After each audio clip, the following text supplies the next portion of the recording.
Today, we are going to go over how to create a Google ad inside of GoHighLevel. We're also going to show you how to create the conversions, all new for 2025. I have an absolute special guest. His name is Ruben Rock. He is one of the best guys I've ever seen run Google ads. And what's crazy is he's agreed to come on this channel and literally share exactly his entire process of how to build this, how to track it the right way, and do everything that you need to do to get your Google ad successfully up and running. I can't even express to you how important this is because Ruben is a well-known figure in the Google Ads world, and he's managed to come on and he's going to show us how to do it today. So I want you guys to give an incredible warm welcome to Ruben Rock. Ruben, welcome. I can't express how excited I am. For all of you that do follow the channel, you know that I only bring experts on either one that I've validated, used, or that I know their process. Ruben happens to be one of the guys that I always follow and that I have questions that I go to. But more importantly, Ruben, welcome. Give us a little breakdown, man. Just how did you get into Google Ads? Like, tell us about a little bit about your journey and the massive success you've had over the last several years. Sure. I appreciate you having me on the channel. First of all, Nuno, happy to provide as much value as I can today. I've been running Google Ads for almost 20 years at this point, which is a little crazy to say. I got started with this a long time ago while working for another guy who was running a big internet marketing company. You might recognize his name, Perry Belcher. I saw that he was running Google Ads at his companies and doing pretty well with it. And I figured I would give it a try myself. I built a product in my spare time on the weekend and drove some traffic to it with Google Ads. And I was off to the races. I've been doing it for almost 20 years, like I said, at this point. So I've run Google Ads for, I don't even know how many hundreds of companies at this point. At one point, I think I had 180 clients on a Holy smokes. So I've spent a whole bunch of money on Google Ads over the years. I've rolled with all the punches Google has given us.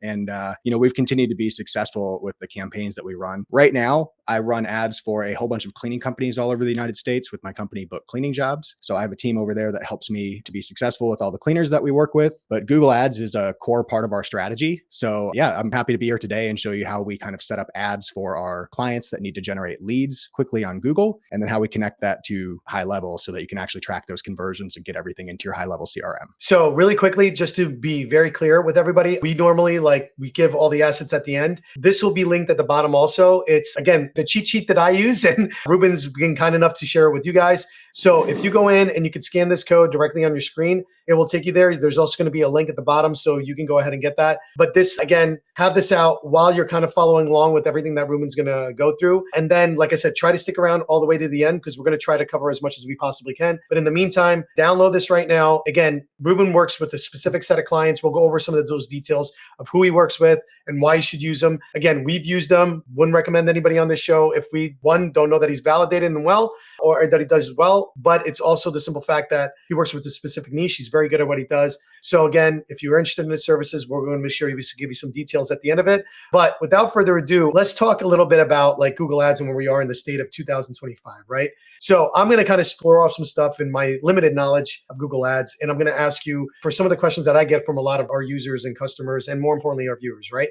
So the first is, which ad would you say for a local business is doing the best and that people should start with if they're just starting Google Ads? If you are just getting started with paid advertising and looking at Google, if it is available, I would actually recommend that you start with Google Local Services Ads. Completely different program from Google Ads.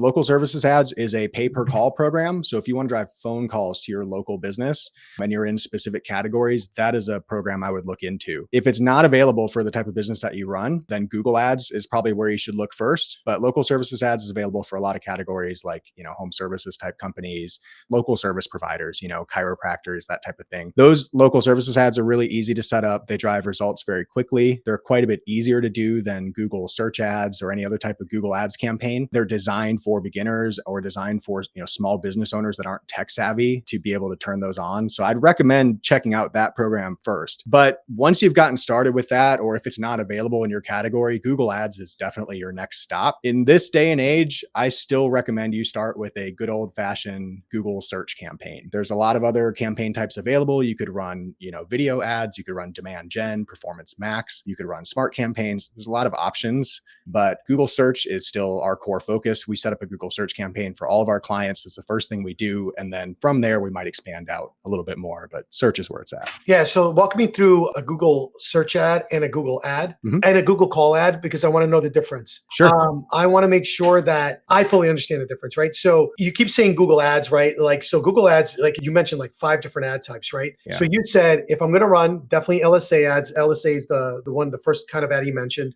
But again, qualified businesses for that. But then you mentioned a search ad. What's the difference between a search ad and a call ad? And when would I use either or? Sure. So a call ad technically is a search ad, but a call ad is a specific type of search ad that is meant to drive people to click the ad and call you directly from the ad without visiting your website. There's a couple of ways you could set that up in Google, either using a call extension or setting up a true call only ad. So that would be a specific type of Google search ad. A Google search ad in general it's the sponsored text ads that you see showing up on a Google search. So if you're looking for a local plumber near me or house cleaning service in Baltimore, Maryland, those ads that you see at the top of Google that say sponsored next to them, if you click them, you'll go to the company's website. Those are the text ads, the search ads that we're talking about. Again, you can add call features to those ads and you can get people to click on the call portion of it and call you directly rather than come to your website. But they're typically part of the Google search ads campaign. So inside of GoHighLevel, we usually focus on about the 3 different types of ads. We have a call ad, we have a search ad, and then we have a chat. If somebody uses the chat widget, right? So today, what we're going to do is, based on that and based on the information you just heard, is that's the ones we're going to build and kind of set up so you guys have the full understanding. So without further ado, I'm just going to turn it over to you, Ruben, and you lead the way, like the Jedi Master about to show us his lightsaber tricks. So. All right, I'm going to share my screen with you and you guys follow along.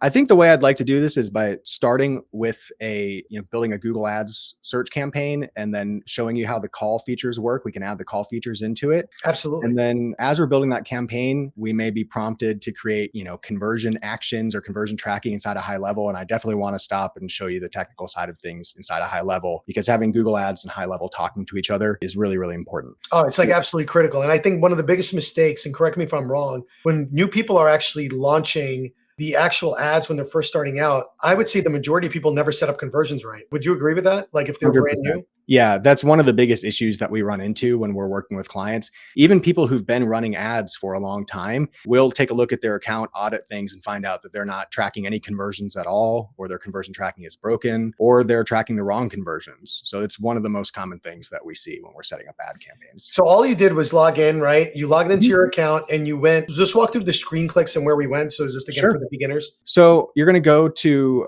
ads.google.com. which will probably redirect you to a different page. And then you're going to sign into your Google Ads account. I use what's called a manager account. So the screen that you see when I'm logging in is going to look a little bit different. I have a manager account because we manage a bunch of different ad campaigns for a bunch of different companies all over the place. So let me log into what this is called an MCC account. And then I'm going to find the actual ad account that we want to log into here. When you log into your Google Ads account, if you only have one account, it will take you directly to this screen as soon as you log in. You shouldn't have any of the in-between. You should just hit sign in, enter your username and password, and it'll take you straight here. And then if you have a brand new account, if you've not set anything up at all, more than likely, this is what you'll see. There will not be any campaigns. Nothing in here is set up. This is a brand new account. Nothing has been tweaked at all in here. Yeah. And what's funny is that sometimes they take you through setting up a smart campaign as you're going in. All I can tell you is that there's a little hidden button at the bottom that says skip this action, and then you're going to go here. Obviously, we can't do it because we don't have a super brand new account. But if you see that and the screen doesn't look, don't panic. When you start the process, all the way at the bottom, there's usually a skip this process. Just make sure you find the skip button somewhere, or just open it and do it. And then just make sure you cancel the ad as soon as you do it. Yeah, no, Google is definitely pushing you towards, you need to create a campaign as soon as you create your ad account. This morning, when I created this ad account, I actually had a lot of trouble creating the ad account without entering payment information, without going through a campaign creation process. So Google is going to prompt you to do all of that stuff as soon as you create your account. If you create a campaign and you're just trying to push buttons and get through it quickly, that's fine. Just pause that campaign once you get inside of your account and then start a new one, because following Google's prompts is usually, it's not going to result in the best setup campaign. I would follow the directions I'm about to go through here. So just before we dig into the ad campaign a little bit deeper, I want to show you the business that we're going to focus on today.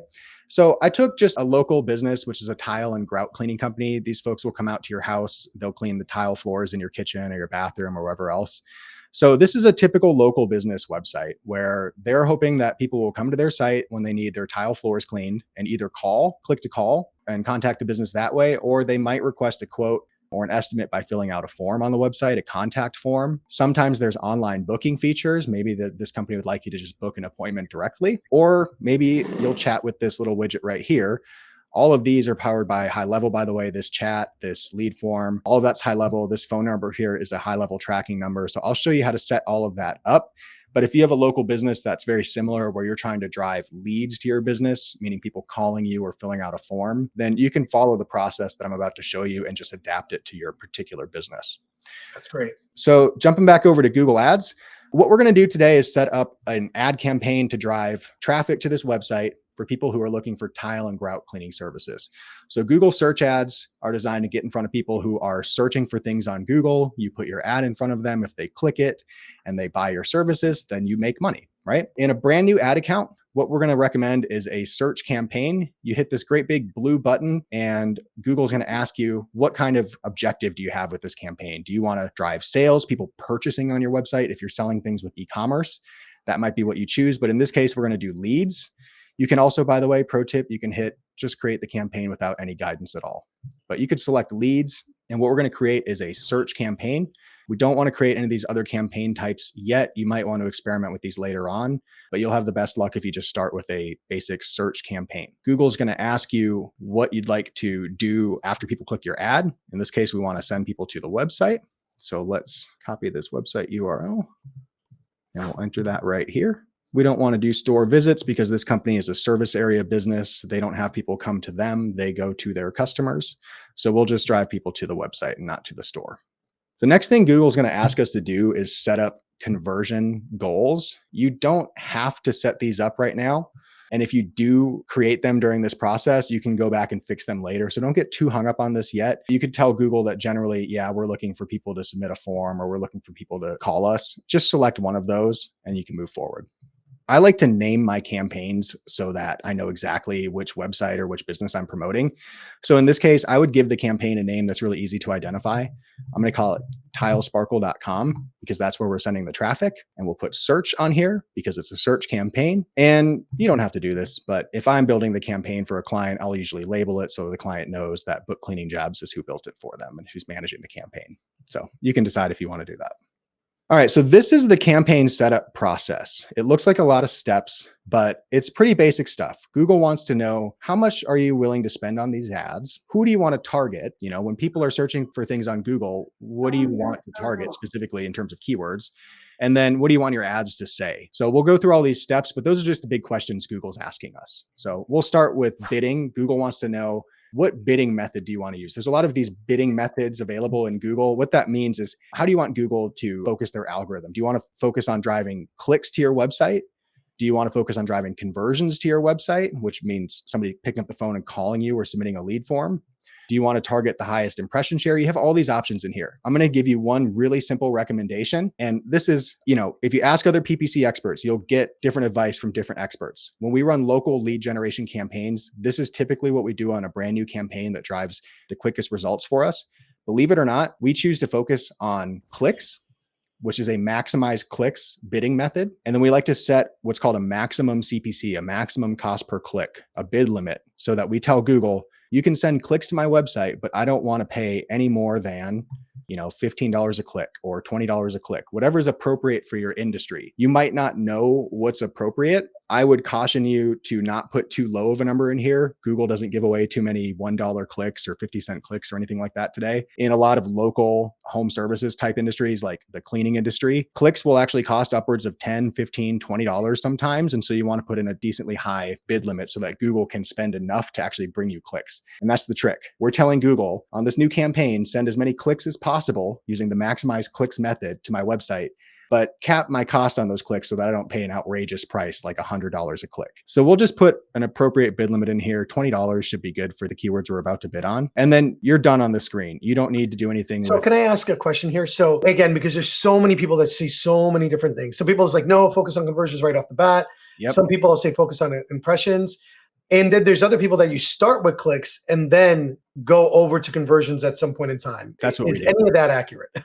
Yeah. So all of it is valid. There's reasons that different PPC professionals use different methods. We've all found our different ways. We've been doing this for a really long time. The method that we tend to rely on is to start with maximize clicks to get a campaign driving clicks as quickly as possible. And then we kind of like rig the results in our favor. So when we send these clicks to our website, we know that this website right here was built to have super high conversion rates. We know that every single page we send traffic to on this website is built like a landing page where there's calls to action throughout from top to bottom on this page. So we know that there's a high chance if we just send good quality, relevant traffic to this website, it's going to convert. And so we just want to drive as much traffic as possible on this new account. The reason we want to do that is because we want Google to send us as much traffic as possible so that we can test our conversion rates, see how many leads we get, and start to just get initial traction with the account. Once we start getting some conversions coming into the account, maybe we get our first 10 conversions, our first 20 conversions,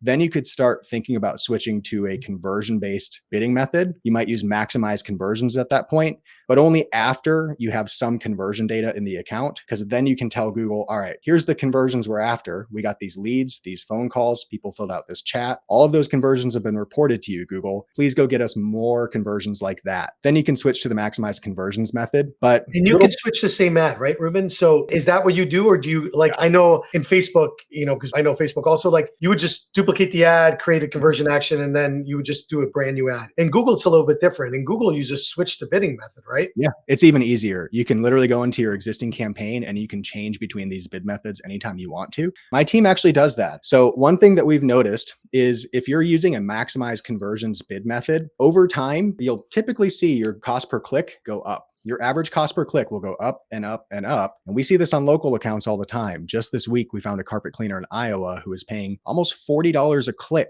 on average over the last 30 days, almost $40 a click. As soon as we switched his bid method from maximize conversions back to maximize clicks, and we put a $15 maximum click bid limit, the cost per click on the account dropped from almost $40 to $8 overnight, $8 per click. So we tend to jump back and forth between these strategies and we kind of jockey them against each other. We start with clicks, we move to conversions, and then on the maximize conversions bid method, if we see Google is charging us a lot per click, that CPC is going up month after month, we'll switch it back to maximize clicks for a little while and put a bid limit on it just to keep the click cost down. So that's a super pro tip right there. That's really, I know that's like a golden nugget, man. That's like, I'm afraid we're going to have to charge you. This is like, for anybody that's watching, super golden nugget. So pause the video, rewind, make sure you get that because that was pretty big. So appreciate that. Yeah, of course.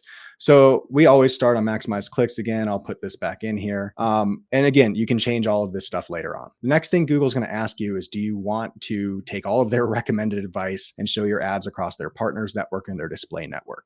I would recommend you turn both of those features off. These are ways that Google will take your budget and spend it on additional traffic to just make sure you spend your entire budget, but it won't necessarily bring you better results. Google disagrees. They'll tell you that this will bring you better results, but we've tested it. We've not seen that to be the case. So I would recommend turning both of these off. I don't think we need to go into too much detail on them unless you'd like to. No, not at all. I think we've been avoiding those since it started. Yeah, you can test them. We've tested it off and on over the years, and we just never find them to be really useful.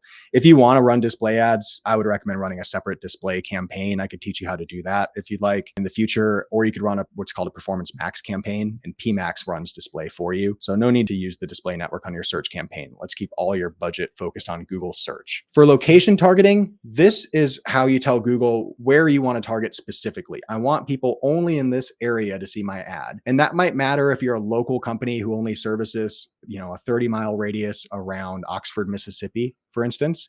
Then you could put in, a radius of 30 miles around Oxford, Mississippi. This business is in the Seattle, Washington area. So what we can do is you could target by, Seattle, Washington, the city. You could target by Seattle, Tacoma, Washington, the greater DMA area, which looks like half the state of Washington. I don't recommend you use the DMA targeting features. I like to target either by cities, zip codes, or honestly, my favorite is to target with a radius. It's a little dangerous in the Seattle area because you have all these islands, so I'm not going to use it today. But in general, if you're in an area where you could just serve a radius around your local business, using a 10, 20 mile radius around your ads around your location is a great way to target your Google Ads campaign. You could also, let's say you target the entire state of, Nevada. You could target an entire state. You could target an entire country if you want to, the United States, for instance. So up to you how you want to target this. I'm going to keep it simple today, and we will just target the city of Seattle, and we can expand this for the business over time if they want to. We'll hit save on this. And this is a really important feature I want to point out. Before you move on, click on location options, and you have two choices here. The default choice is presence or interest, meaning people who are in this area or who are sometimes in this area, people who are in Seattle right now, or sometimes they're in Seattle, or they're just interested in Seattle. Maybe they're Googling a lot of stuff about Seattle, but they're actually in North Carolina for some reason. So this is sort of a traffic leak that we want to avoid. We want to show these ads only to people who are physically in the Seattle area. I only want people who want tile and grout cleaning services in the Seattle area. We're going to check this presence only option, and I'd highly recommend that you do the same on your account. Next thing, you can choose languages if you want to with Google Ads. You can leave it default on English. I don't recommend you make any changes there. Audience segments is not something that you're going to want to use with the brand new search campaign, so you could skip that. This option right here, broad match keywords, I don't have the option to turn this on right now, and that's okay. Even if I did have the option, I would leave this turned off. We want to use keyword match types that are different than broad. We want to use Google's other keyword match types like phrase match and exact match. We'll get into that in just a second, but we don't want to use that feature. If you click on more settings, there's a ton of other stuff in here that you could mess with if you want to. You could optimize your ad rotation, meaning Google is going to say, here's the best ad. Let's show that one more often. Or you could choose not to optimize them and Google will show your ads equally. We typically start a new account on do not optimize, which a lot of people would disagree with. Again, a lot of PPC managers may disagree with that strategy.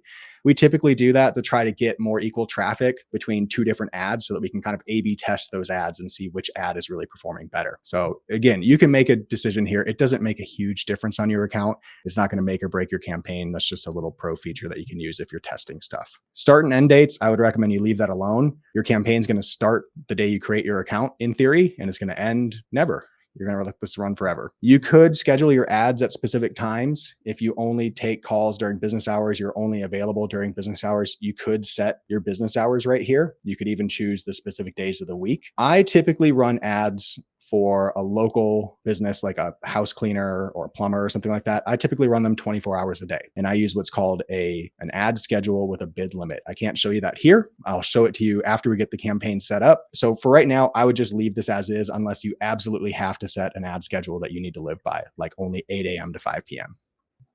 Yeah, that's awesome advice too. And I think now also with all the automations that we have in high level, it's kind of silly not to always run like a 24/7 ad, right? So absolutely. very cool. For most of our local clients, we see leads coming in nights, weekends, and they're good leads, especially weekends.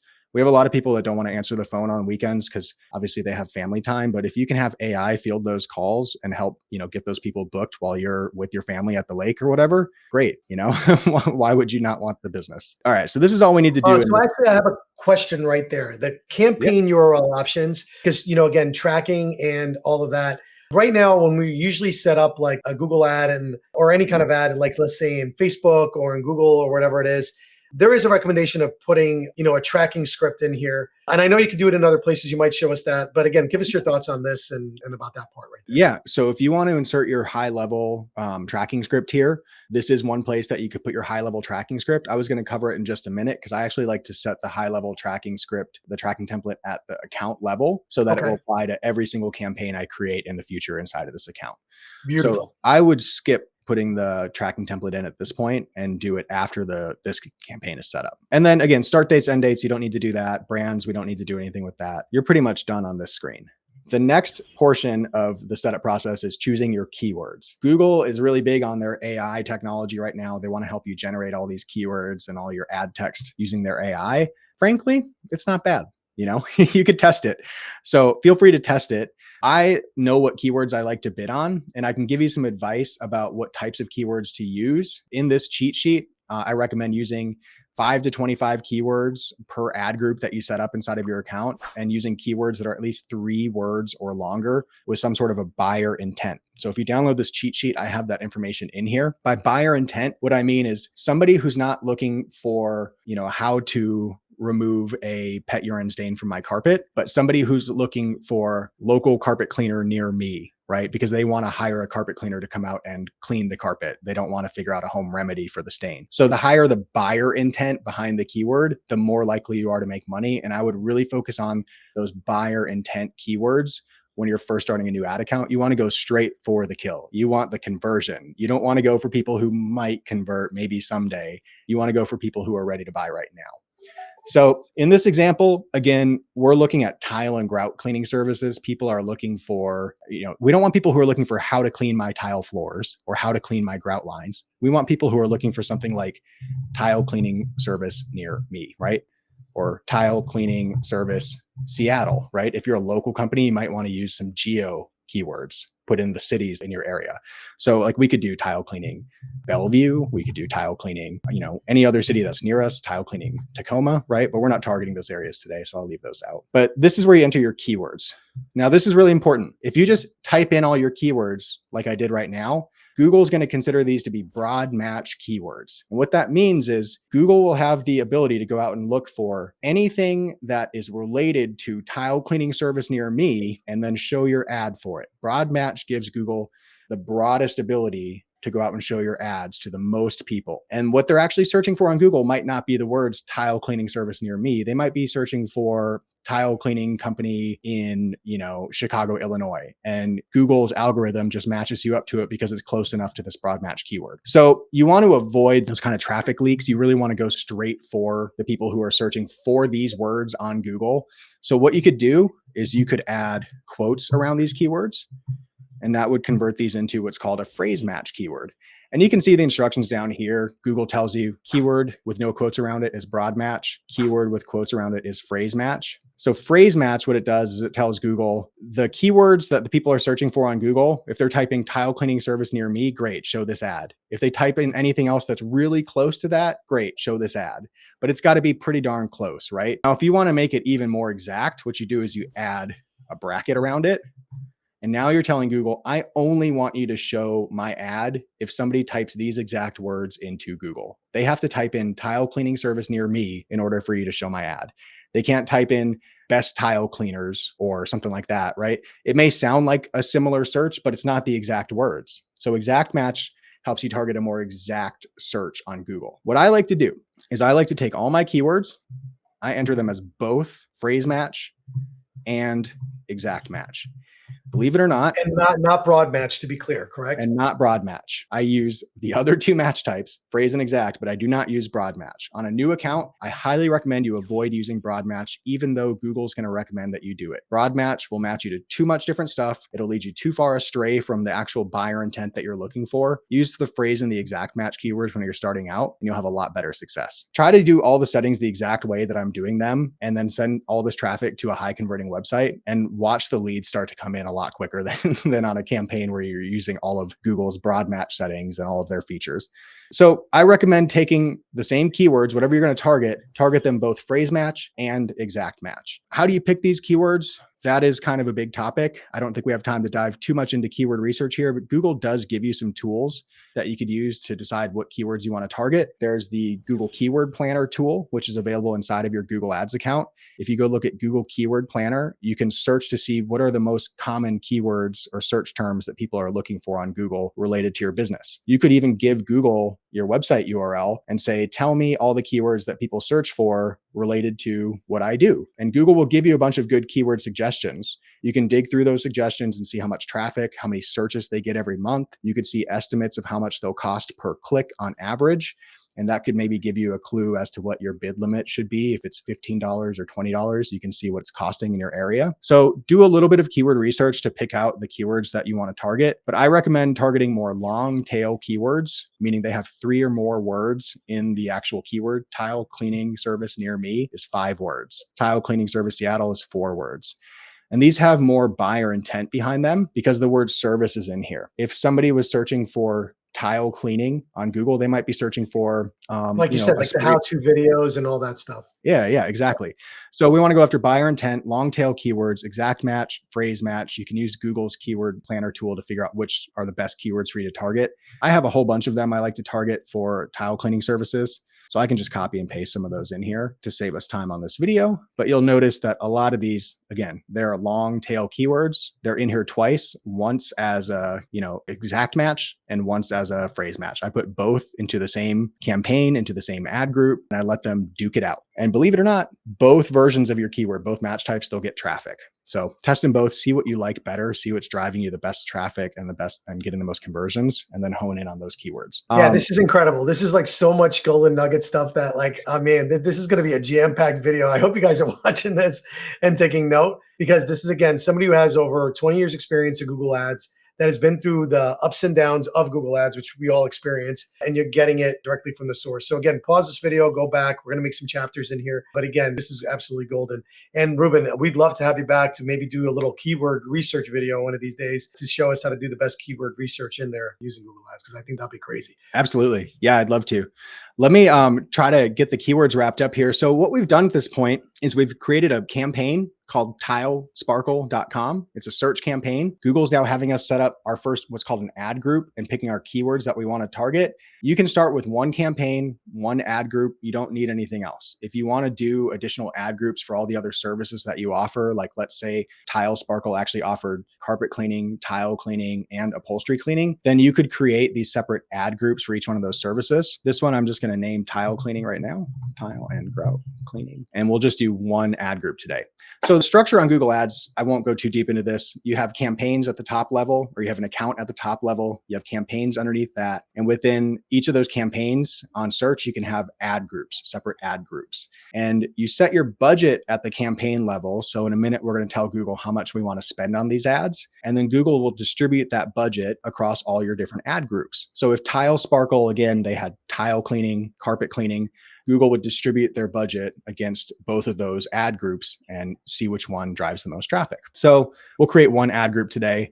Inside of your ad groups, I recommend you target at least 15 or 20 keywords. Use the phrase and exact match, long tail, buyer intent type of keywords, and you'll have better luck.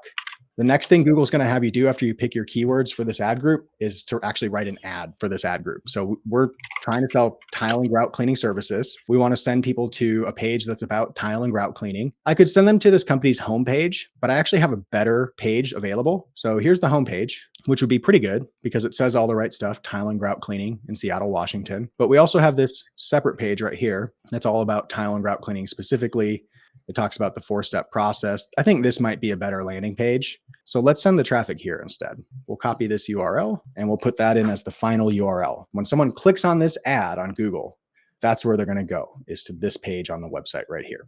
There's something called a display path that you could take advantage of. What this is an extra little bit of text you can add onto your URL. I like to use it to either call out the service that people are looking for. So tile cleaning, right? Tilesparkle.com/tile cleaning. You can see in the ad now, it's kind of hard to read.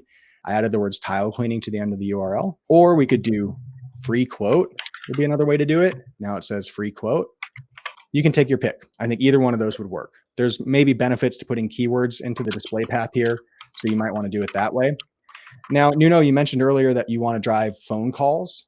You want to make sure you use the call features of these search ads. This is one way to do it right here. Google offers you what's called a call extension, where if your ad is showing up on Google, somebody could potentially just say, I don't want to look at this company's website. I just need this service right now.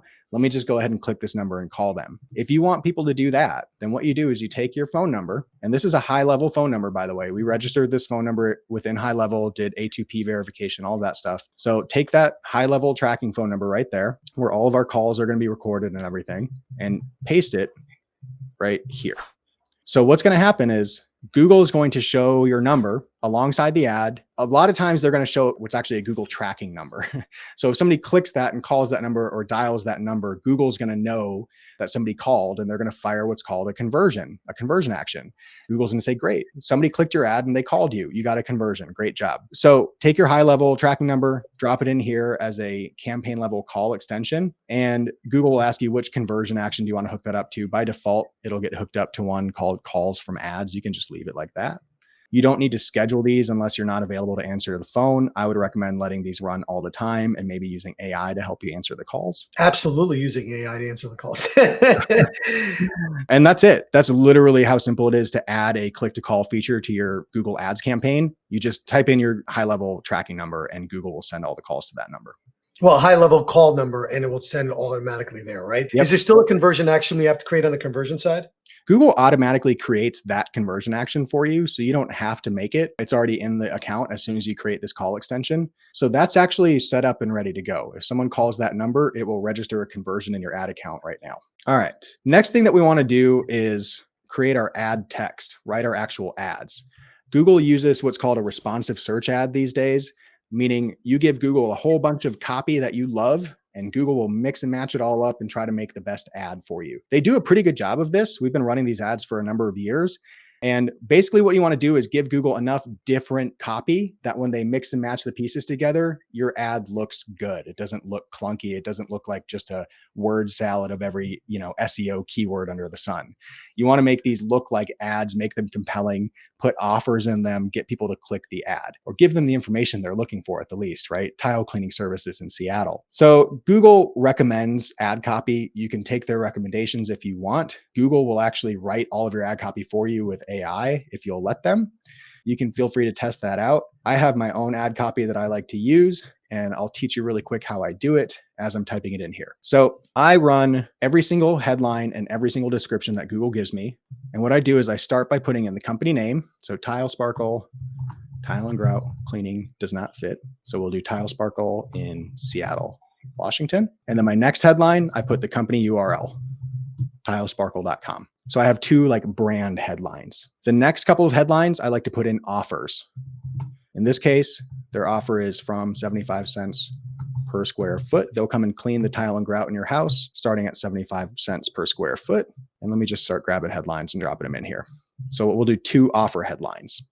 Then I like to do what's called a bunch of superlative headlines or benefits headlines, or, just telling us something about the company, like #1 tile floor cleaner near you, tile and grout cleaning services, expert tile and grout cleaning. You can just put in a handful of these. Do you ever mention the star reviews and like how many reviews and what stars they are and so forth and so on? Absolutely. So we'll do 5-star rated locally. Sometimes if I know how many reviews they have, I'll say, 100 plus 5-star reviews. You can do things like that. So yeah, I absolutely put that stuff in here. The other thing I'll do is if they offer a 100% satisfaction guarantee, I'll include that information. One other trick that I really like to do, especially if you're a local company, is using what's called a location insertion feature. So when Google sees somebody search on their phone or their computer for tile cleaning services near me, they know exactly where that person's located. If they're in Seattle, Washington, if they're in Bellevue, Washington, if they're in Tacoma, Washington, Google knows that information. So what you can do is take that info and insert their location directly into the ad so that, if Google knows enough about you, they could say tile and grout cleaning in, Seattle or Bellevue or wherever, right? Hang on, let me try to find an example. I don't know where this city is, Sonneper, Washington, right? So if Google thinks you're in Sonneper, Washington or Avon, Washington, they'll insert your location directly into the ad using this cool little feature right here called a location insertion. So that is so cool. Again, another pro tip, golden nugget. I've been flashing this thing because honestly, team, this is like something that you learn over time. I wouldn't say a little bit advanced, but I don't think everybody's using that. And you just kind of keep it out right now. That's awesome. Definitely not. Then the last thing I do is I put in at least 2 or 3 call to action headlines. So something like call to schedule today or get your free quote or, request a free estimate. So put a couple calls to action in there. And you'll notice even before I filled out the descriptions on these ads, I'm just using Google's, suggested descriptions here. These ads already look pretty good. Let me see if I can get one to load. Yeah, I'll go back to this. So Tile Sparkle in Seattle, Washington, tile and grout cleaning services. That looks pretty decent. There's a phone number on there. Like it's got an offer. Yeah. I mean, it's pretty solid. I click on that 75 cents a square foot. That sounds incredibly tantalizing. Yeah. Right. #1 tile floor cleaner near you. So this ad's already looking pretty good. And the reason this ad looks good is because you're giving Google a mix of different headlines to choose from. You're not just writing the same thing over and over. So I would use that format where you put a couple of brand headlines, a couple of offer headlines, then put in your kind of like keywords, superlatives, the things like that people are saying about you. Then if you can, include the location in the ads, because that sends huge local signals. If you're a local company and you want local customers, put it in your ads so they don't think you're some big national brand who's trying to score leads in their local area. Sometimes they want to hire a local company. And then put a couple calls to action and your headlines will come out great. Your ads will look a lot better. In the descriptions, what I like to do is fill out the descriptions as fully as possible. You get 30 characters per headline up here on the headlines. You get 90 in the descriptions. So I try to fill them out and make them, nice, long, helpful descriptions. If I can fit a bunch of words in here, I'll try to get all the way to 90. But here we go. So need your tile floors cleaned. Tile Sparkle is rated #1 in Seattle. Call now. You'll notice the way I write this description, I always include a call to action in every single description, because what happens is Google will mix and match your descriptions too. And as people are reading this, you really want to stop and prompt them every once in a while to do some business with you. So include a call to action with every single description that you write. I'll put a couple more in here. And there you go. So we've got a pretty decent looking ad at this point. I think this looks all right. If I was that's great. Yeah. I mean, that's pretty good. Yeah. This is amazing. Again, for anybody watching this, you would just basically do some small little changes. You kind of gave him his framework. And again, the checklist, if you guys want to go again and scan on it, this will have all of this information on there that will help you kind of get through, but you're seeing it live. So that's Absolutely. Pretty awesome. Yeah, I have all of this in the checklist, specifically the brand names, promotions, benefits, calls to action. I have that all in here. So if you forget, it's in the checklist, but write your ads that way and you'll have a lot more success.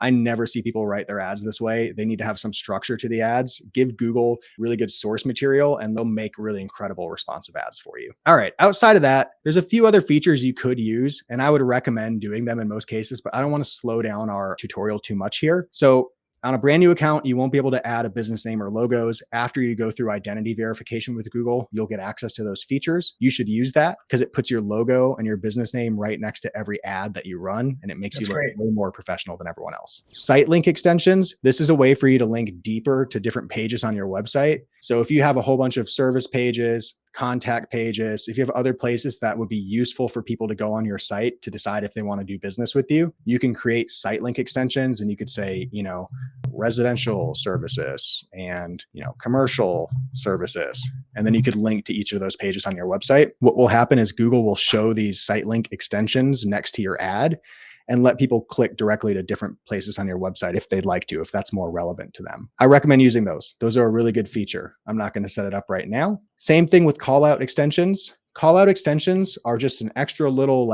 bullet point you can put next to your ads. Let me see if I've got a couple call outs that I could use for today. So typically what I'll use for a call out extension is things like locally owned and operated, or family owned and operated, 100% satisfaction guarantee, just things like that are important about your business. So do you put the offer in here again, like just the offers in general, or no, you avoid the offer? I wouldn't put an offer in here. There's another extension called a promotion extension, or there's another one called a price extension. So if you want to show prices in your ads, you could have a little carousel of prices and services under your ad. That's called a price extension. If you want to run a specific promotion, like 40% off tile and grout cleaning services, you could do what's called a promotion extension. These call outs are really designed to be kind of benefits that you would see in a bullet point next to your ad. Yep. So let me grab a couple. I have a few right here. So we'll do environmentally friendly, on-time appointments would be a good example. No hidden fees, people like that, right? Just things that people would want to see before hiring your company. Think of them like the bullet points that you would put if you were sending out a postcard about your business and you only had a few words to describe why people should do business with you. We're a pet-friendly service. We're trusted local pros. We don't charge hidden fees. That's a good way to think about your call outs. You don't really need to do anything else with these. You could save these, and what will happen is Google will start to show them alongside your ads, and you can barely see them down here, but you'll see where it says 100% satisfaction. Yeah, we see it there. Yeah. Yep. So it's all there. All right. There's other asset types you can create. Like I said, promotions. If you want to do a discount for back to school, Black Friday, Christmas, Easter, whatever, you can do different promotions for different times of the year, spring sale, winter sale. We'll set one up just for the sake of it. We'll say 40% off tile and grout cleaning. Oh, doesn't fit in there. Tile floor cleaning. And we'll send people to this page right here if they click it. You can set details of the promotion, like you have to spend a certain amount of money. You could say on orders over $225. You could set dates that you're going to run this promotion. And then you could set a schedule for when the promotion is going to start and stop. This is important. These are separate features. So this describes the start date of the promotion and the end date of the promotion. The scheduling feature down here is how you actually start and stop showing it on your ads. So you definitely want to use ad scheduling if this has an expiration date on it. And all that does is it adds a neat little extra piece of your ad right here. Oh, very cool. Okay, look at that. That's really neat. Yeah. Yeah, right. So people love to click on a deal. They want to get, a special coupon. They want to get savings. They want to feel like they're winning, right? So if you can make them feel like they're winning, then I would recommend doing that. Prices, like I said, we don't have to go through all of these, but prices would be a way to add actual prices into your ads for each of the services you offer. So like tile cleaning, carpet cleaning, if we offer carpet cleaning. And Google will show these along with whatever price you set underneath each ad. So you could use that feature. Lead forms. I don't recommend you use this, which I know sounds crazy, but every time we've used this lead form feature, we have received spam lead forms from Google. So I would recommend just leaving that alone for now. Awesome. All right. That's a lot. That's a lot. I mean, that looks like a great quality ad. We went over the core features that are there. We already have a call number that will actually, now I got to go back and ask about that call feature thing. So we've always been taught that you have to create a conversion on top for the call ad. Mm-hmm. You're saying no, Google already grabs it. Yep. So we don't have to create a conversion action for that when we start setting up our conversion. So that already alone blew my mind. Because we were always in the impression that we had to also create another conversion action just for that. Yep. No need. It's automatically created. That's like the one conversion action that Google says, hey, you know what? We'll just make it easy for you. So I like this click to call feature. Definitely use that if you take phone calls. Cool. All right. So at this point, we've picked our keywords. We've targeted the area that, the service area that we want to target. We've written some ad copy. You can hit next on this screen right here. And the last piece before we're done reviewing this campaign is setting a daily budget. Google will recommend how much money they think you should spend. This is the Seattle area. So Google clearly thinks there's a ton of people searching and we could spend a lot of money on this, over $100 a day on a brand new campaign. You don't have to spend quite that much. What I recommend for most local businesses, if you're just starting out, is a budget somewhere between, this is dangerous to recommend, but usually somewhere between $1,200 and $1,500 a month as a bare minimum. That's like the starting point.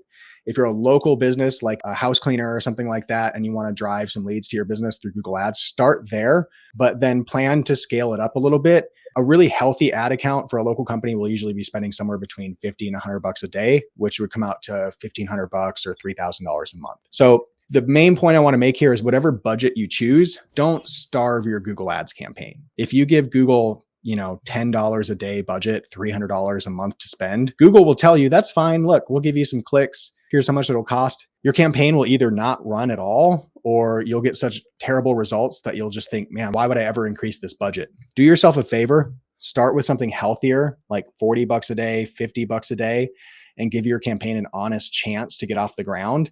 You got to give Google enough money to get enough clicks to start driving those conversions so that then the algorithm can kick in there and say, oh, these conversions, those are the conversions you want. Let's go get more of those. So give it a good budget. You can raise the budget over time. You can lower it, but just don't starve your campaigns. Any questions on budget? Because that one comes up a lot. Yeah, that one comes up quite a bit. So I know a lot of people think, like, again, I've said this multiple times, Google takes a while to learn, right? So you have to have money set aside that you really want to use when it comes to Google Ads. If you have under budget constraints, and this is not, running a $10 campaign is almost not worth it. You almost want to do like start Facebook ads, get a good really conversion thing, and then come over to Google Ads. Google Ads is like the more kind of robust. It's going to get people with more content. Because remember, like Ruben said, people are searching. Like, I need a carpet cleaner and I want them now. So there's a lot higher intent. So you're paying for a little bit of a higher quality lead. But if you come with the attitude of like, no, I'm only going to give you like $20 a day or $25 a day, you're really going to struggle. So again, Google Ads is, you got to kind of have a little bit of a robust budget. I actually think our highest recommendation is you got to spend at least 50 a day. Yeah. And if you're not ready to spend 50 a day, start off on Facebook ads, then work your way up to Google Ads.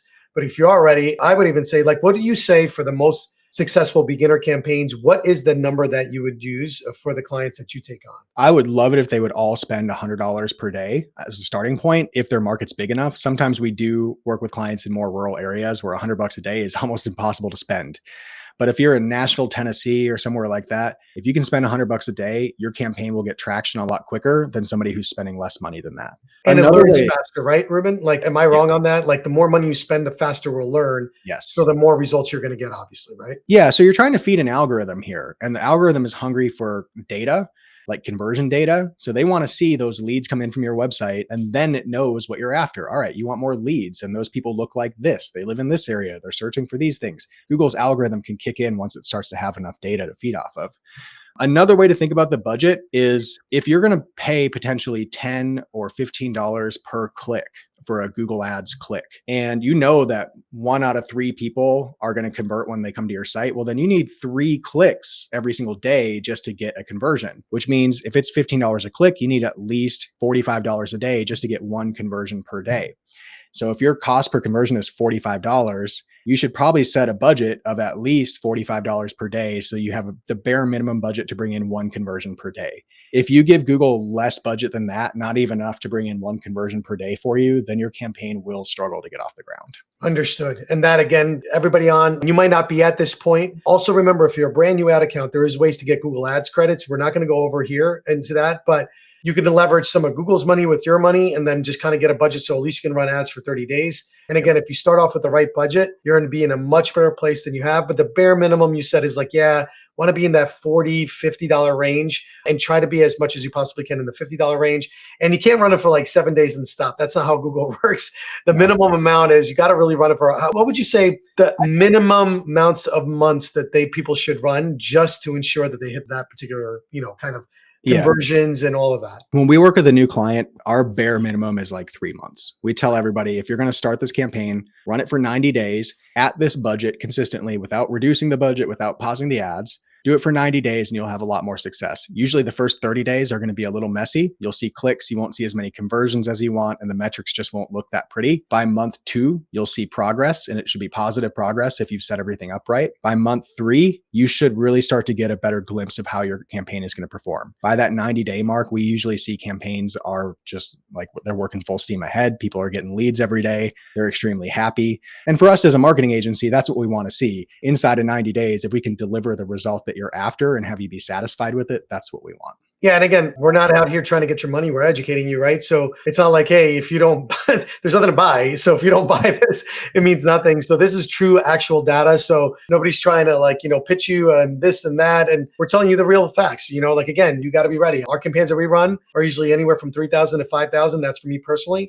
When I run ads and when I decide to do that, that is the budget that I usually look at. If I do anything less, I know I'm going to have luster results and it's not going to be really what I want. But again, we're not pitching anything. This is the cold hard facts of that, but you hit it well. And again, if it costs you $45 you're paying $45 for a conversion and your service is $200, you're making that money right there. If it's $1,000, you're even making more, and so forth and so on. So it's just think of the long-term value, not the short-term cost that you're doing. But again, you're really focusing in on that, but you do need time for the ads to work. Everybody always thinks that, I'm just going to start running ads and make $1 million. It's not how it works. It takes time to learn. All ads, Facebook ads, Google ads, it doesn't really matter what ad platform you're using, but you have to stay consistent and you have to have a good enough budget in order to do that. Absolutely. So we'll put $100 a day budget in here.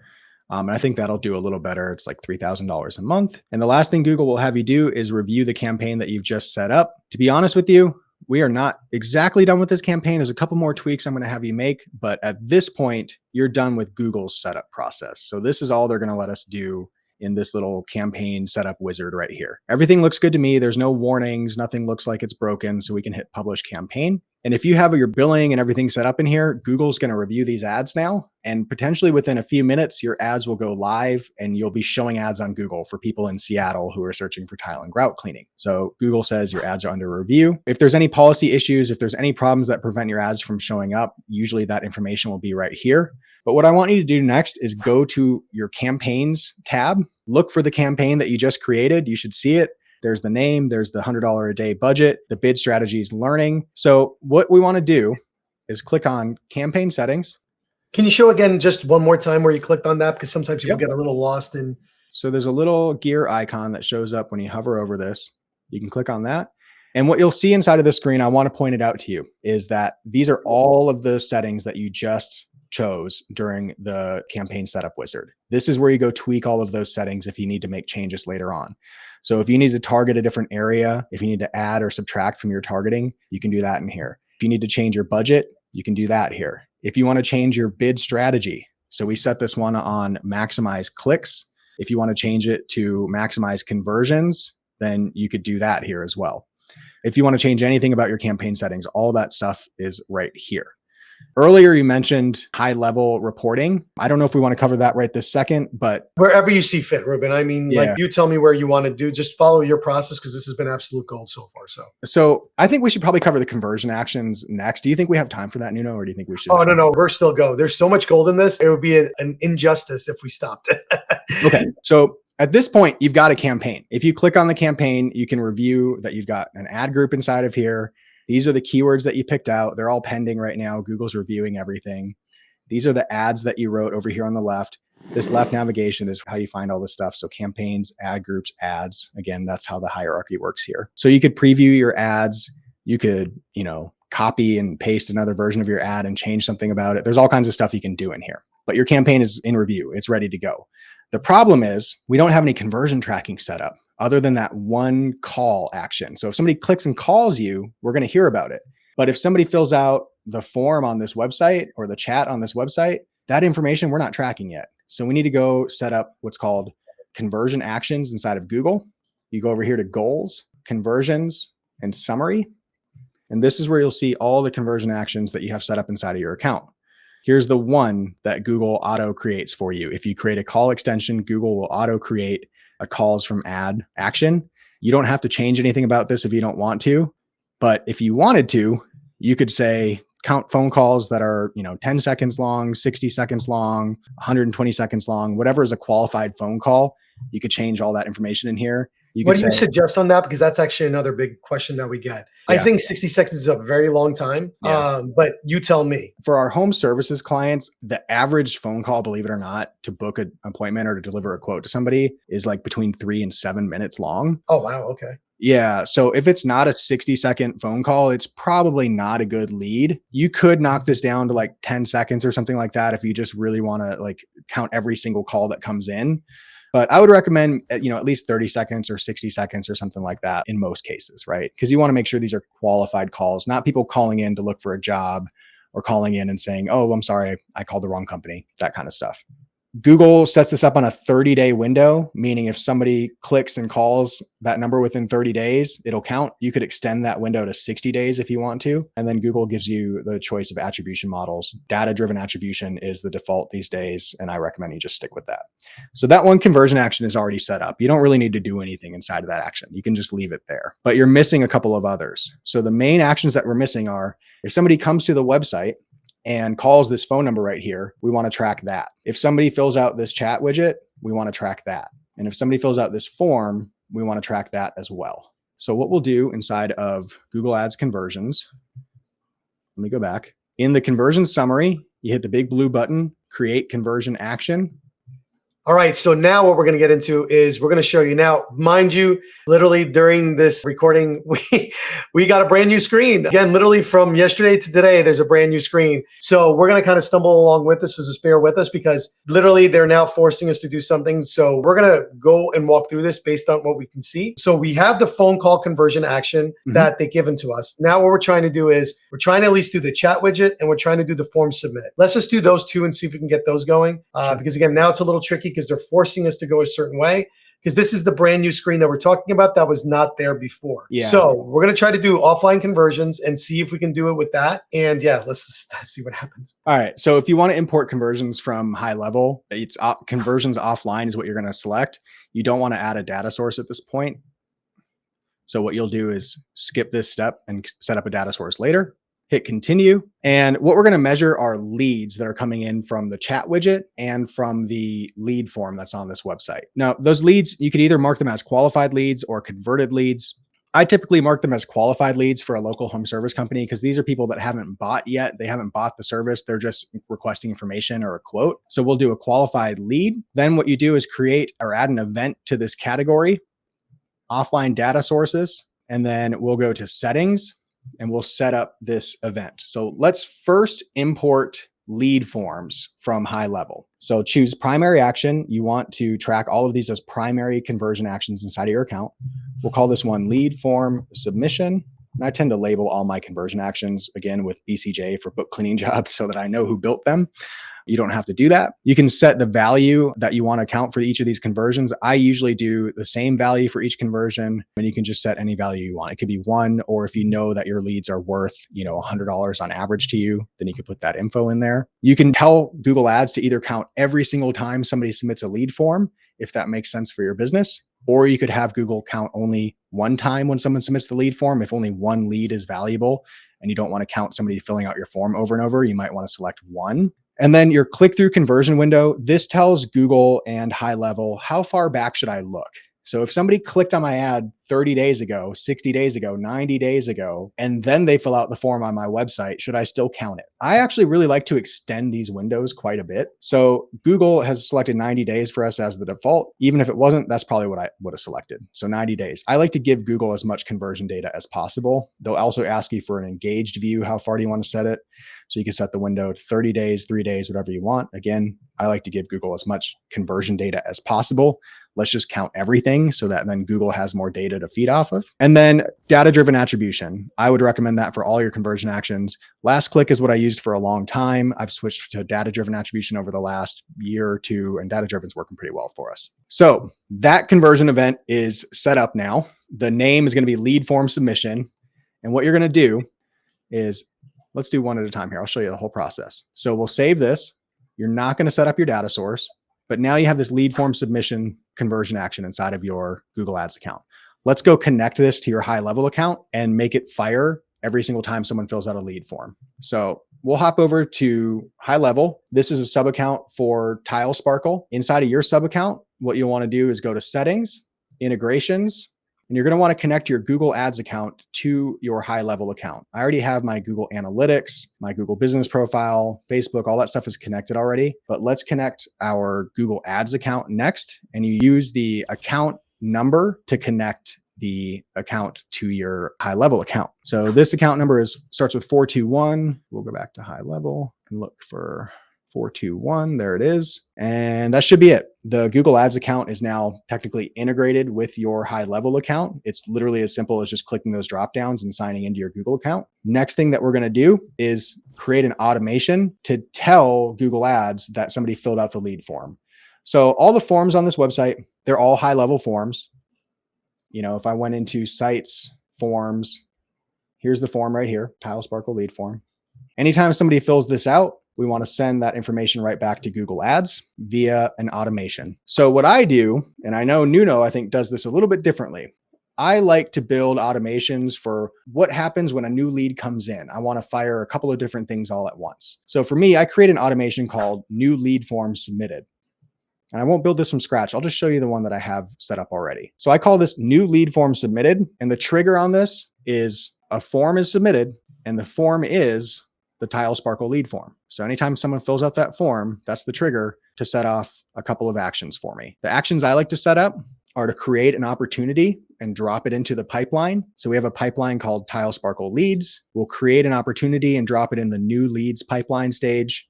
We'll put the contact's first and last name in as the opportunity name. We'll drop the source in here so that we can see it came from ads or from wherever. You could give a value if you want to. You don't have to. I don't even know why that's in here. And then we set the status as open. So that's the first thing that happens. You can add tags if you want to add tags. You could add notes if you want to add notes. That's getting a little in the weeds. But what we really want to do. Great, though. But by the way, very similar to mine. So I'm very happy that we're talking the same language in automation here. We've also got notifications in here. So we want to make sure the team at Tile Sparkle gets an email or a text or something when they get a lead. So we set up those automations to send out an email as well. But what we actually want to do here is we want to add an additional step in the workflow where we send this information to Google Ads. So look for the action called add to Google Ads. And if you've integrated your account already, when you click on this conversion dropdown right here, you should see the conversion action you just created over in Google Ads. So lead form submission BCJ. That's what we named it, right? Lead form submission BCJ. So we'll select that, hit save. And that's literally it. It's safe. And then anytime somebody fills out this lead form, it will send that information back to Google Ads. And don't worry, it won't fire for every lead form that comes into your site. It's not going to tell Google every single lead belongs to Google Ads. What Google and what HighLevel are going to do is they're going to look for some information to prove it came from Google Ads. It might be a G-CLID or some other form of tracking.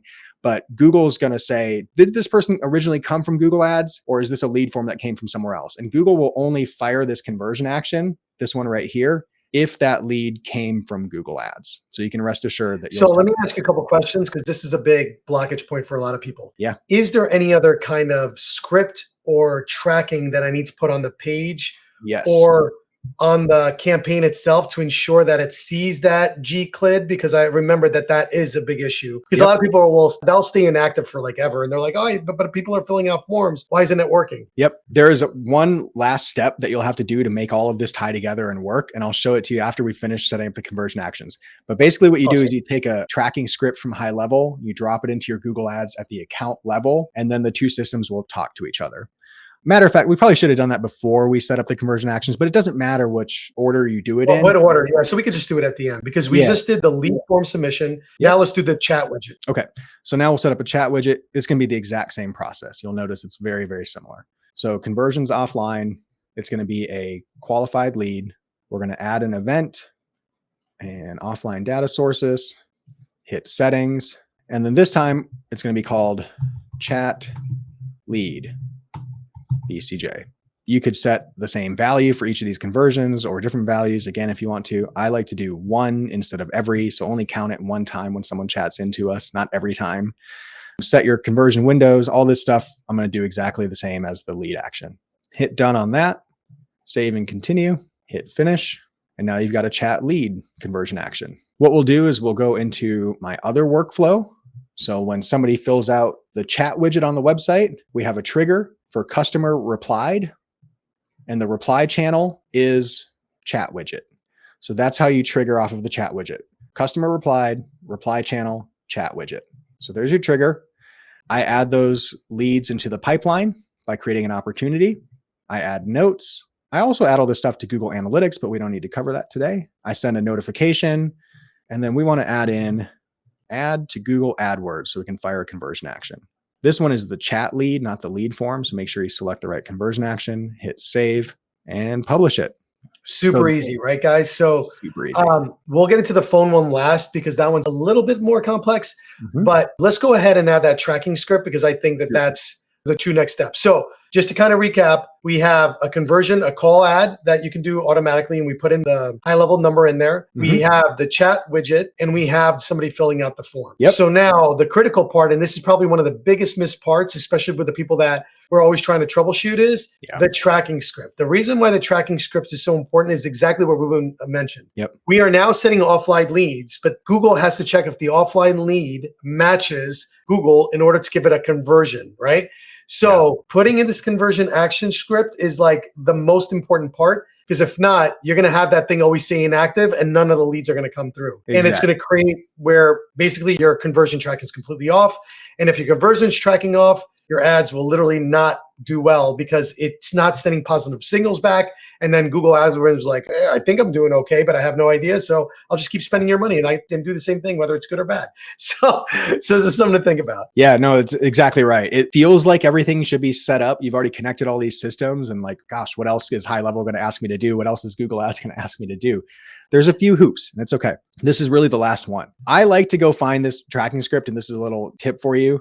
This is part of a HighLevel support article that I go search for probably twice a week, because I don't have this saved on my computer somewhere. So go to Google and just type in Google Ads reporting, GoHighLevel, and it will literally pull up an article called How to Set Up Google Ad Reporting. Look who's there on the first spot, just saying. Yeah, right. You could scroll down and read all of this if you want to understand exactly what's going on here. But basically, it's telling you to integrate your Google Ads account with your HighLevel account. We've already done that part. And then take this UTM tracking template, copy it, and paste it into your ad account. They tell you exactly where you can paste it in. Let me show you. It's super easy. I recommend taking that script, going to Admin, Account Settings, and then right here where it says Tracking, drop it in right here.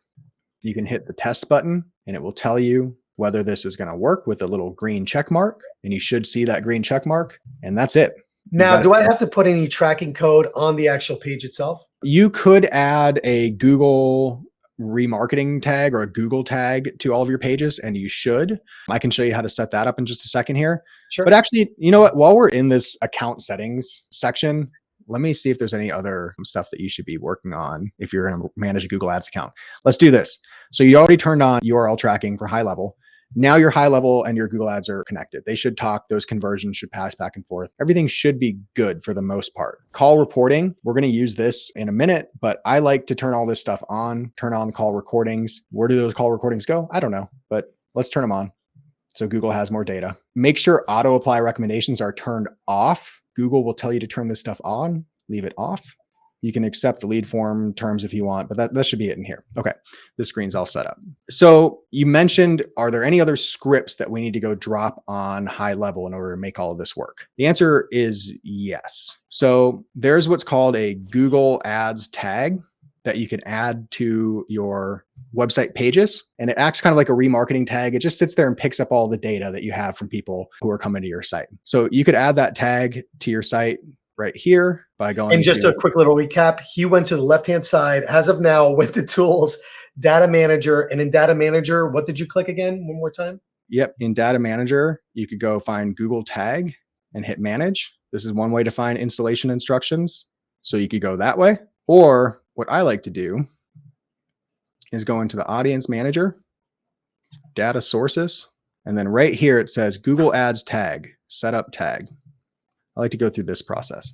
So we'll tell Google to collect data on general website data on people that have been to your website. This will allow you to remarket to people later on. So if you want to run remarketing ads, this will help enable that feature. If you're in like a restricted kind of category, you may not be able to use that feature, but if you're running home services or something like that, then definitely use remarketing. Absolutely. So save that. And then you can install this directly into HighLevel yourself by just copying and pasting this code into the head section of your HighLevel funnels. So like, let's say I was using this funnel right here as my landing page. I'm not, but let's just say I was. You could go into settings and drop that code right here. I like to do it with Google Tag Manager though. And so if it's all right with you, I'd like to show you that today. Yeah, we actually have where we actually showed how to create Google Analytics and Google Tag Manager in a separate video. So if you guys want to see that, this is what Ruben's going to go over. So if you're like a little lost in the way that Ruben explains it, you could just go watch that video, how to set up Google Analytics, how to set up Google Tag Manager. But go ahead, Ruben. If they need to reference it, just know that we have a video already on the site that can teach you that. Tag Manager is a little confusing for some people. It's basically just a tool that you can use to drop all these different tracking scripts on your website in one place, rather than having to go into every HighLevel funnel that you have, every single website that you have, and go manually drop code into this head section or into this body section. What you can do is you can open a Google Tag Manager account instead, and it's at tagmanager.google.com. You could create a new account. I already have one. And all you would do is go to admin, install Google Tag Manager, and then take this code, paste it into the head section one time, take this body code right here, paste that into the body section one time, and hit save. And you have Google Tag Manager on your funnel from now on. You no longer have to go drop codes into this area right here if you don't want to. Now you can do absolutely everything through Google Tag Manager, which is how I like to do it. I'm an agency owner though, so we like to use all these fancy tools Google gives us. Now, do I have to do something in Google Ads to ensure that Google Tag Manager sees this? I don't think so. Yeah, so if we go back into Google Ads, can we go back into Google Ads? There is a section though, because we went over this in the previous video. If we go in and you see Google Tag, if you kind of cancel, if you already have Google Tag Manager, there is a connection that you do at the settings level. So you can connect your Google Tag that you just installed. I misunderstood the question, Nuno. I didn't mean to cut you off. Sorry. Yeah, no, you're good. Do you want me to go ahead and show it? Yeah, show it. Yeah, no, that was the next step. I just misunderstood the question. So if you want to install Google Tag Manager by dropping and pasting the code into your funnels, then Tag Manager is on your site. At this point, what we're going to want to do is take this Google tag that we've created. You don't have to grab this code right here. Click on this Google Tag Manager, use Google Tag Manager piece over here, and they'll give you what's called a conversion ID. Now, what you'll do is head over to Google Tag Manager. You're going to create a new tag, and I already have some tags installed on this site. We're going to add a new tag underneath Google Ads. You're going to look for Google Ads remarketing tag. Paste the conversion ID right in here. You're going to trigger this on all pages of your website, and we'll call this Google Ads remarketing. Hit save, and then you'll see it right here, Google Ads remarketing tag. To deploy that to your website, Google Tag Manager uses what's called versions. So you publish a new version every time you want to update the tags on your site. We'll hit submit, and you can add notes if you want to, adding Google remarketing tag, and we'll hit publish. Now, I already have Google Tag Manager installed on this site right here. So what just happened is I published a Google remarketing tag from Tag Manager, and it's now live on this page right here. It would also be live on this funnel right here. If I was using this funnel, it's published everywhere that Google Tag Manager is published. Now I have a remarketing tag everywhere. Now, do you need to add like conversion linker and all that in Google Tag Manager at all, or no, not really? I would recommend adding it because, to be honest with you, Nuno, I use a lot of the conversion tracking from inside of GoHighLevel. I like to send conversions using these automations, the way I just showed you, where you trigger, this add to AdWords, send the conversion.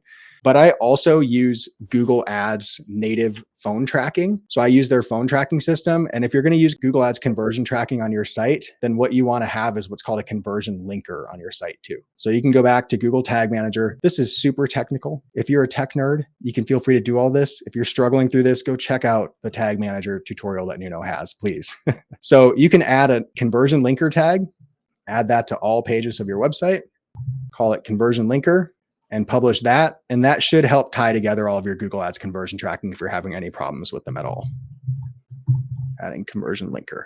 Okay, so at this point, you've now added a conversion action for people who filled out the lead form, people who chatted with your chat widget, people who called directly from your ads. The only thing we don't have is a way to track if somebody clicks through your ad, comes to this website and goes, you know what, I'm just going to call this number right here. So Nuno mentioned earlier that you could either set this up using high-level call tracking. You could use a number pool. That's one method to do it. I actually really like to use a high-level number combined with Google Ads call tracking. The reason I do that is this number right here is a high-level line. Any call that comes in, it gets recorded, and then you can fire automations and stuff off of it. But Google has this amazing and free call tracking tool that they give you. You just install a script on this site right here, and you can do it with Tag Manager, where anytime somebody clicks an ad, a Google ad comes to your site, Google dynamically inserts a tracking number right here. And if somebody calls that number, that local tracking number, then Google fires that information right back to Google Ads. You don't have to worry about, is GoHighLevel going to attribute this call correctly? Is GoHighLevel going to send the information back?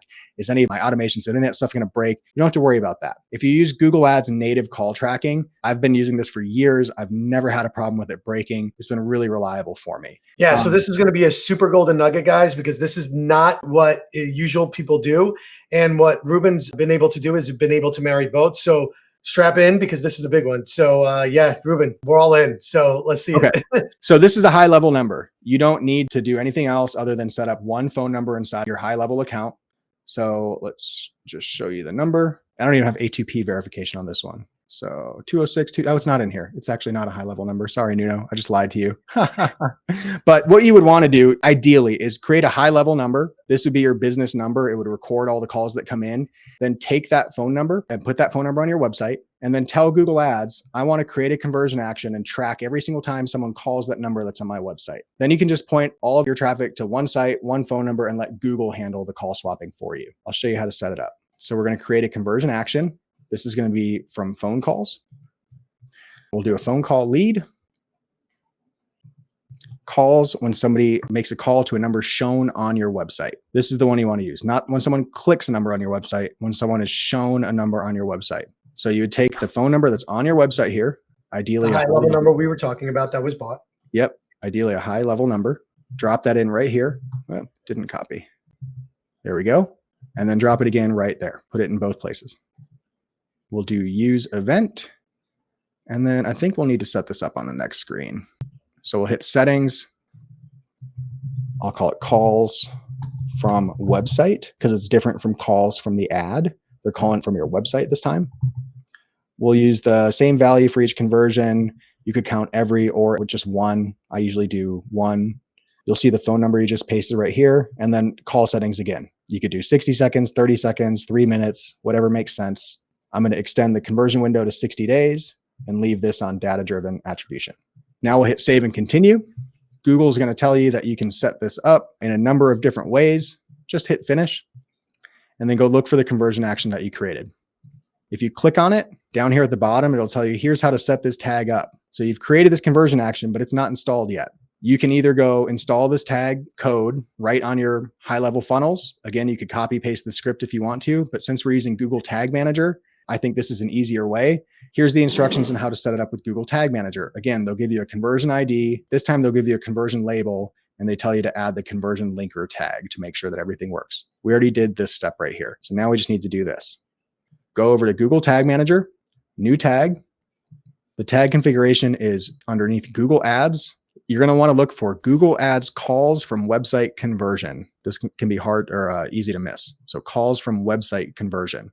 Put the phone number in there. Grab the And this is the ID. phone number again that was bought that we're paying for. That's the high level number, correct? Yep. We want all these calls to resolve to the high level phone number. And then grab the conversion label and make sure you paste that in here. Once again, you'll want to trigger this on probably all pages of your website, everywhere that the phone number shows up. And I'll just call this Google Ads calls from website conversion. Hit save. We'll submit our version, add in call tracking, hit publish, and Tag Manager instantly publishes that call tracking script to your website. So now, if I were to go to tilesparkle.com after clicking on an ad, I'm probably not going to see this 206, 222, that number on here.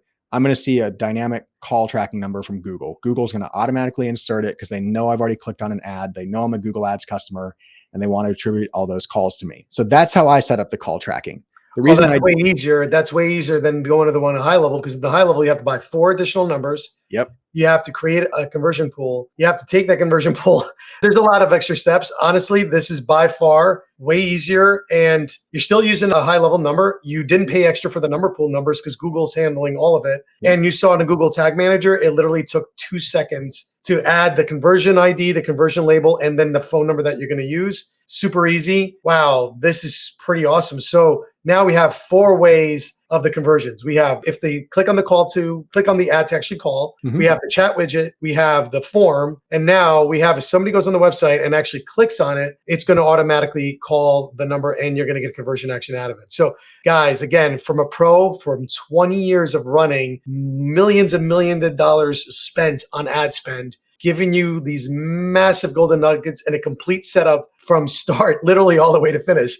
Because now all you got to do is go back in, and we're not going to go over optimization because this is all about setting it up correctly, which again is the biggest struggle point, at least in our experience. I don't know, Ruben, if you feel differently, but every time we look at any kind of Google Ads or we're helping somebody out, it's always because the setup was wrong. Always. The setup is always wrong. It's always amateur, So if you follow this method, this is my brain dead simple method for setting up an ad campaign that works to generate leads quickly, to track all the conversion actions that you want to track, to just make it absolutely dead simple for you. My team is able to take this method and use it to get results for pretty much any local company that we work with that needs leads. You just fill in the right keywords, go after the right buyer intent, and track the right conversions, and you're off to the races. And what's wild about it is, remember, Ruben was polite enough and great enough that he actually gave us his checklist.